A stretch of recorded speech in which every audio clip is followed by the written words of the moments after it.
Alrighty, good morning everybody, what is up? My name is Casey, and welcome to a different type of video than I usually make. This is not going to be very professional. I'm recording this with a cell phone camera, everybody. But I'm going to be trying to check out a brand new piece of technology that actually hasn't even been released yet. This is the Toshiba Chromebook 2. Amazon decided to ship me my Chromebook a week before everyone else, or before release date at least, which is awesome. I've got to play around with this thing for a couple days now. And I wanted to make this video because there's not a lot of coverage on this device yet.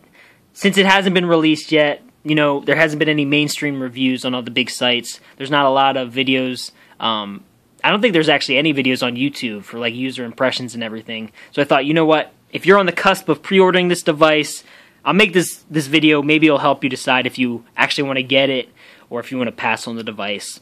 I personally really love the thing. So the first thing we're going to check out, you know, the first most important thing on any laptop Chromebook device is the backside. Got to check out that Kim Kardashian booty. And one thing you're going to notice is just the backside, you know, like every other device. Actually, though, there is no vent. That is one thing that is actually pretty cool. There's no vent on this thing. This device is completely fanless, completely silent, and it doesn't get very warm even when you're loading up some intensive media action on the thing, which is really cool. The first thing you'd actually notice on this device, which, ooh, look at that, I'm zooming in. That's not mold, everybody. That is, I had a paper plate on my coffee table, and the paper plate kind of singed into the wood. So that's what that is. It's a nice little effect that looks like mold, but it's not. The first thing that most people will notice when they get this device is the display, which it doesn't pick up as good on camera as it looks in person. This display is gorgeous. It rivals all my two gaming monitors that I have. It is a 13.3 inch full 1080p display, and it is an IPS panel, so colors look great. Viewing angles are great. You will see it is reflective. That's the downside that some people would not like. It is glossy, so there is some reflection. You can see my hand. You can see part of my head up here. But it's personally not a downside to me. I actually don't mind glossy panels usually because it makes colors look so good. And I don't use these things outside very much in the sun. But if you are going to use it out in the sun, it might be a little bit of a problem. The brightness, I think I do have up quite a bit. Actually, I forget how you turn down the brightness. Let me see. We're going to find this out together right now. The brightness is it this one? Yeah, that turns it up. That turns it down. So here, we'll turn the brightness down. It can get pretty dark if you want it to. Pretty dim. And you can also brighten her up quite a bit. It can get super bright. I use it probably right around there in the medium. That looks good to me. But, so yeah, there's a 1080p display in a 13-inch panel, which is insane how crisp and clear everything looks. Let's open up a browser real quick. I'm just going to go to a site, we'll go to The Verge, because their homepage, which I can't really type when I'm this far away. Okay, The Verge. The Verge has a bunch of content on their site with a lot of different colors and everything, so the content will kind of pop out and look cool. We'll wait for that to load. The Verge is one of the most probably intensive sites you can go to. So you saw right there how long it took to load. It took a few seconds. The grass is always greener on the other smartphone. That's right, that's right. This is probably one of the slower loading web pages you'll go to too, but yeah, just everything. Text looks crisp and clear. All the colors they use look great.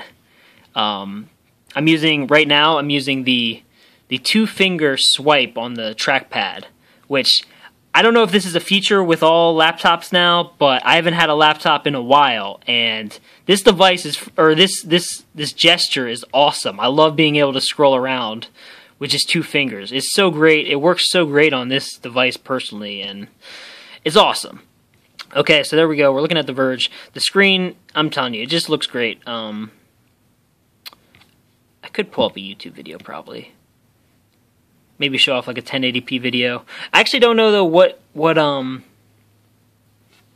that show? I don't know. We'll just click here. We'll click here. More Talking Dead. I don't even know what this is. Are they talking about Walking Dead? Probably. And let me try to mute this thing. Alright, I muted it. Bad lip reading. Let's full screen this bad boy. And put it in... Oh, it is in 1080p. Okay. So it is running 1080p video right now. So here, let's stop it for a sec. Okay. So that's some 1080p YouTube quality right there. Which YouTube always kills 1080p quality, but it does look very nice. It seems to be running good. One of the things that people are talking about with this particular Chromebook is they downgraded the processor. They downgraded from an Intel Celeron to an Intel Bay Trail, which is the fanless design. And apparently it's a little bit slower than the old one, so people were wondering if it'd be able to run 1080p video and everything without a hiccup, which from my personal usage, it's been completely fine running everything. Occasionally a couple things will get a little bit laggy. The thing that lagged the most for me yesterday, let's see if I can reenact this for you guys, was Twitch.tv. Let's load up some Twitch TV. I tried to go on here and load up a full source stream, which is 1080p, and it's also a much higher kilobit stream, or a much higher kilobit video than you would get on YouTube. And I wanted to see if that would lag. So here, let's go to this.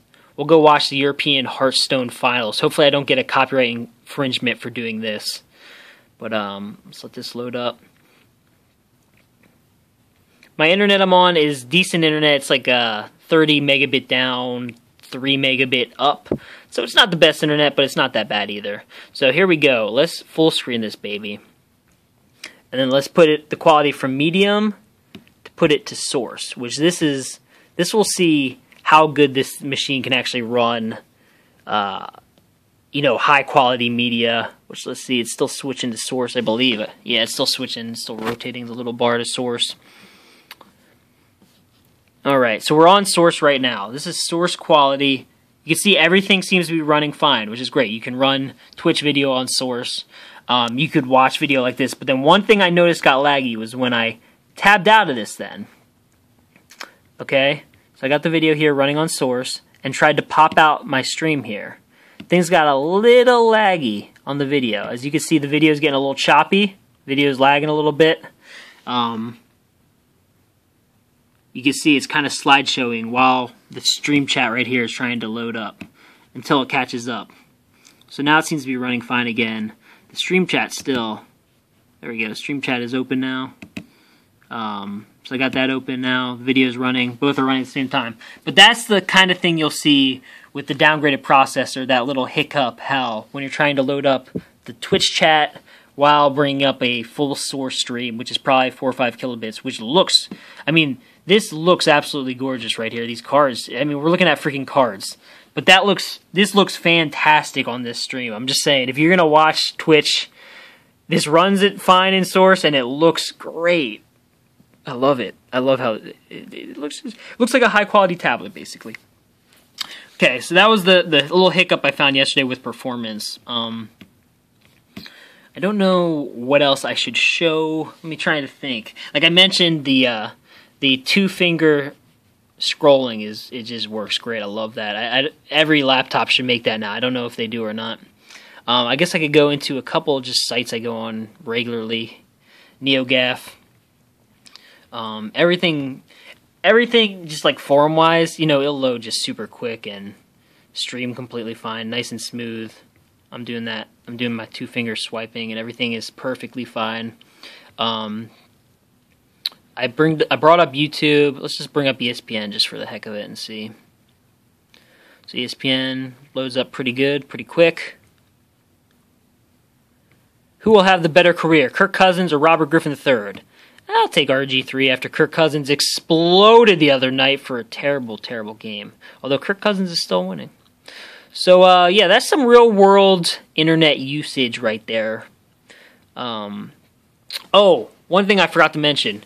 This display, since it's 1080p, one of the other downsides of this 1080p display, which is not a really big downside, but it's just a little quirk until the Chrome devs fix this. I don't know why they don't have scaling in this yet. As you can see down here, these icons are really tiny. When you're like back like this, say I'm sitting this far away from the screen, which is workable. It'd probably be a little closer to me normally.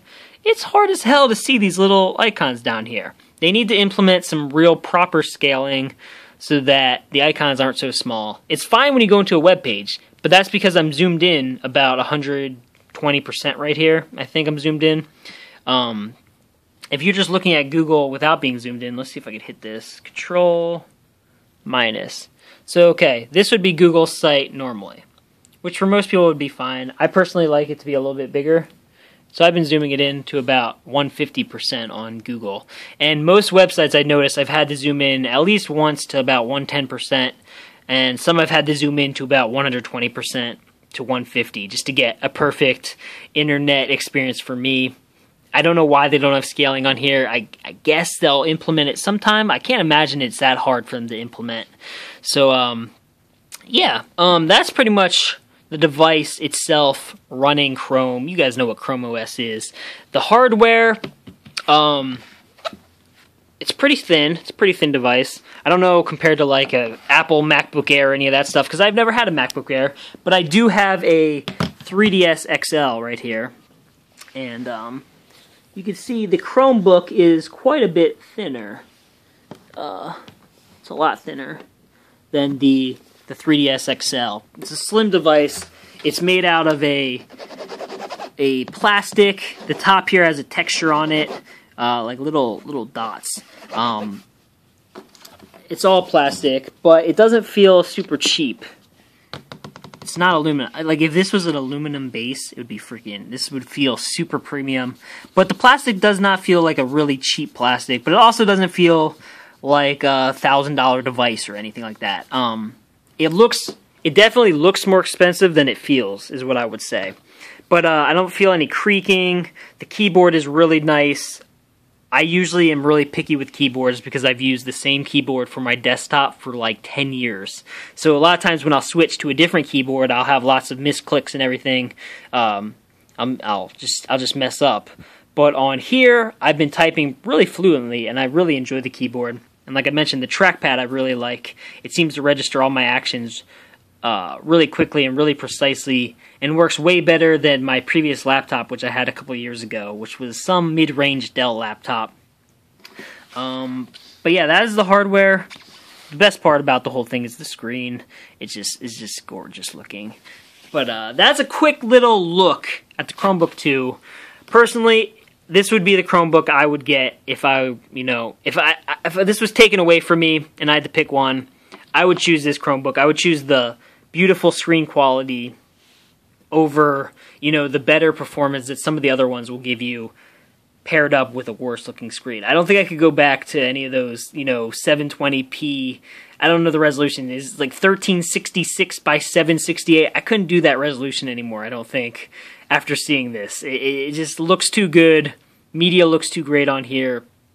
And, yeah, I really enjoy the device. I played around with it for a couple days now and don't regret my purchasing decision at all. So I hope this is informative to you guys. I told you I'm not professional at this kind of stuff. I was just grabbed my cell phone and just going with it, showing off some of the things this thing could do and give you guys some impressions. So I hope you enjoyed the video. I didn't fart right there. That was a squeaky table. I'm going to go upload this, and then I'm going to go play with my Chromebook 2 by Toshiba for a little bit, okay? So thanks for watching, everybody. Thumbs up if you liked the video. Thumbs down if you don't like the video. That's what that whole system is made for. And I hope you guys have a great, great day, weekend, whatever, weekend, week, life. Have a great life, everybody. Peace out.